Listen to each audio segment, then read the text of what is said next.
വണക്കം, വന്ദനം, നമസ്കാരം, good morning to you all. ഞാൻ നിങ്ങളുടെ Guruji from trader option trader. ഈ വീഡിയോ റെക്കോർഡ് ചെയ്യുന്ന സമയം 4 മണി 6 മിനിറ്റാണ്. രാവിലെ വെളുപ്പിനെ 8/4/2024 നമുക്ക് മാർക്കറ്റ് പ്രൊഫൈൽ എനിക്ക് റെക്കോർഡ് ചെയ്യാനുള്ള സമയം ഇല്ലാത്തതുകൊണ്ടാണ് ഈ വീഡിയോ ക്യാൻഡിൽ സ്റ്റിക്കിലിടുന്നത്. ഇന്നലത്തെ, അതായത് ലാസ്റ്റ് ട്രേഡിംഗ് ഡേയുടെ ഈ ലാസ്റ്റ് മിനിറ്റ് അപ്പ് മൂവിന് സ്പൈക്ക് റൂൾ എന്ന് പറയും. അത് പഠിക്കണമെന്നുണ്ടെങ്കിൽ ഗൂഗിൾ ചെയ്യുക, മാർക്കറ്റ് പ്രൊഫൈലിൽ സ്പൈക്ക് റൂൾ എന്താണെന്ന് പഠിക്കുക, ലേൺ ചെയ്യുക. സോ നമുക്ക് 49,000 നോർമലി സപ്ലൈ സോണാണ്. ഇപ്പോൾ ഗ്യാപ്പ് അപ്പ് ആണ് ഓപ്പൺ ആകുന്നു എന്നുണ്ടെങ്കിൽ 49,000 താഴെ നിൽക്കുന്നു എന്നുണ്ടെങ്കിൽ തിരിച്ച് 48,600 ടെസ്റ്റ് ചെയ്യാനുള്ള സാധ്യതകൾ കൂടുതലാണ്. ഫ്ലാറ്റ് ഓപ്പൺ ആവുന്നുണ്ടെങ്കിൽ താഴോട്ട് പോകാനുള്ള ചാൻസസ് ഇല്ല.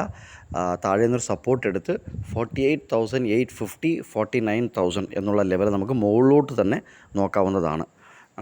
നമുക്ക് ഈ ലെവൽ ടെസ്റ്റ് ചെയ്യേണ്ടതായിട്ടുണ്ട്. 48,300 48,200 ഒക്കെ ടെസ്റ്റ് ചെയ്യേണ്ടതായിട്ടുണ്ട്. അത് ഇന്നത്തെ ഡെവലപ്മെൻറ്റ് നോക്കണം. ലൈവ് ഒബ്സർവേഷൻ ഇന്ന് ഇടാൻ പറ്റില്ല ടെലഗ്രാമിൽ. പക്ഷേ നമ്മൾ ലൈവ് വീഡിയോ റെക്കോർഡ് ചെയ്യാത്ത ദിവസം ലൈവ് ഒബ്സർവേഷൻ ടെലഗ്രാം ചാനലിൽ പോസ്റ്റ് ചെയ്യുന്നതാണ് ബാങ്ക് നിഫ്റ്റി ഫ്യൂച്ചറിനെ കുറിച്ച്. സോ അപ്പ് സൈഡാണ് നോക്കുന്നത് എങ്കിലും ഒരു 300 പോയിൻറ്റ്സ് ടു 400 പോയിൻറ്റ്സിൻ്റെ ഒരു മൂവ് നമുക്കിന്ന് ബാങ്ക് നിഫ്റ്റി ഫ്യൂച്ചറിൽ പ്രതീക്ഷിക്കാവുന്നതാണ്. ഒരു കാര്യം ആലോചിക്കുക, ബാങ്ക് നിഫ്റ്റി ഫ്യൂച്ചറിൻ്റെ മൂവ് അനുസരിച്ചാണ് ഓപ്ഷനിലെ പ്രീമിയം മൂവ് ചെയ്യുന്നത്. നിറച്ച ആൾക്കാർ സ്പോട്ട് ബേസ് ചെയ്താണ് ട്രേഡ് ചെയ്യുന്നത്. ഓപ്ഷൻ സെല്ലറായെങ്കിലും ഓപ്ഷൻ ബയർ ആണെന്നുണ്ടെങ്കിലും ബാങ്ക് നിഫ്റ്റിയോ നിഫ്റ്റിയോ അതിൻ്റെ സ്പോട്ടിൻ്റെ മൂവ്മെൻറ്റാണ് അവർ നോക്കുന്നത്. പക്ഷേ അതിൻ്റെ മൂവ്മെൻറ്റിന് ഒരിക്കലും പ്രീമിയം മൂവ് ആകത്തില്ല.